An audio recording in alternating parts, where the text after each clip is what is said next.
welcome to this presentation on data types. In this presentation we're going to cover data structures such as denary, binary and hexadecimal, how to convert from them, and different binary structures such as fixed and floating point numbers. The first two fundamental data types that you'll learn are binary and denary. Denary is the data type that we use for maths and most structures in general. It uses, it's base 10, so it uses 0, 1, 2, 3, 4, 5, 6, 7, 8, and 9. And binary is base 2. It uses either 0 or 1 to represent data, and we use this because it's easier to understand by machines, and so we must convert between these two data types for machines to understand them, for us to understand them easier. So if you want to convert binary to denary, first of all you want to make a binary table, and you do this by getting the number of digits you have in binary for the binary value, and for every digit you go from right to left in base 2. So 1, 2, 4, 8, 16, 32, 64, 120, and you just keep on doubling it. Insert your binary values then into that table from left to right, of course, and every value that's marked as 1, you just add them all up and you get your denary value.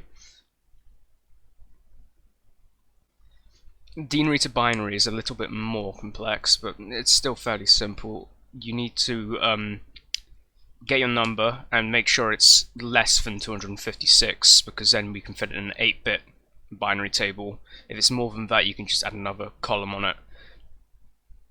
And you subtract, if you can fit one of those columns into the number you're subtracting from, you subtract that from it and use that remainder, and you just keep on going down until you have nothing left, and what should be left in a binary table is your binary value. Another important data type we'll be covering is hexadecimal.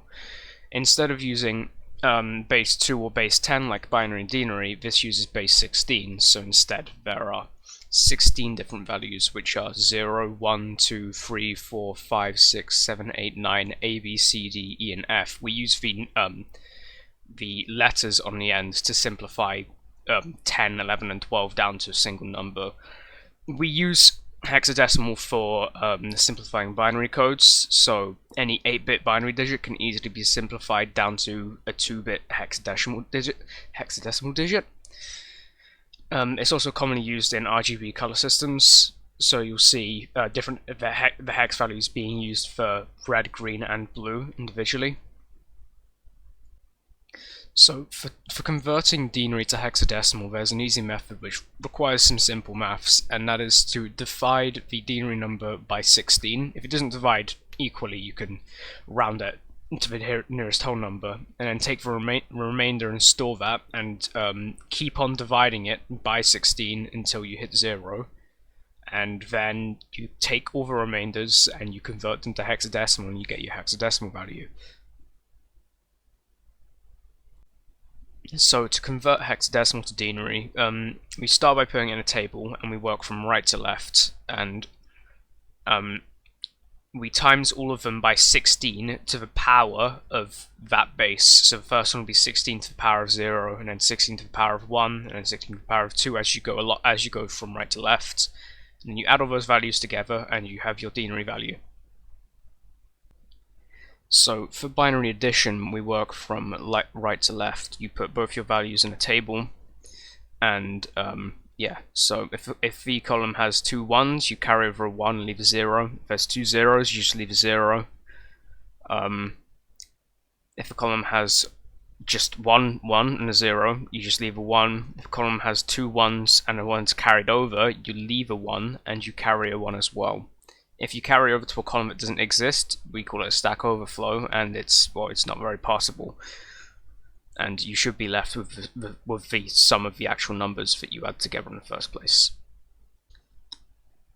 To better understand subtraction and just negative numbers in general in binary, I think it's pretty important that we talk about 2's complement. And so for 2's complement, we take the last base of the binary value. So in this case, we're using 8-bit. binary values, we take the last bit and we convert it to a negative. So instead of being positive 128, this is now negative 128. And so if you want to represent a positive number in binary, we represent it normally. If we want to represent a negative, we go from the highest base and we subtract. So 128 plus 16 plus 8 plus 2 plus 1 would make negative 101, and you have to think about it like that. So binary subtraction gets a lot easier when you're using 2's complement, so we're going to use that. So for the calculation 14 take 6, we can instead represent that mathematically as 14 plus negative 6 and still get the same result, which is 8. So we do that, we put both values in a binary table and we add them together as normal, and you should be left with 8. It may produce a stack overflow. That's pretty normal for adding binary 2's complement binary values together, but you still get the same value at the end of it. So fixed point numbers are numbers which are defined by the processor to have a fixed number of decimal places after it. In this processor, for example, we have 4 decimal places which decrease in base 2 each time, so you go from 1 to a half to a quarter to an eighth to a 16th, and you could go further on, but this processor only defines it to go this far. And so yeah, we can represent this specific process with a 12-bit value instead of 8 bits because of the 4 bits afterwards, and yeah, you just add them all together. You can see we're using 2's complement at the end of it as well, so you can represent negative decimals as well as positive decimals. So in binary, floating point numbers can have in theory, can have as many decimal places as it wants to a certain degree to what the processor defines it, and we can implement this by using what is basically scientific notation. So we have the mantissa. This processor is a 16-bit. It uses a 16-bit binary value. The exponent and the mantissa are both using 2's complement. The mantissa is the decimal point we're using, and the exponent is the exponent, and they're both represented in binary.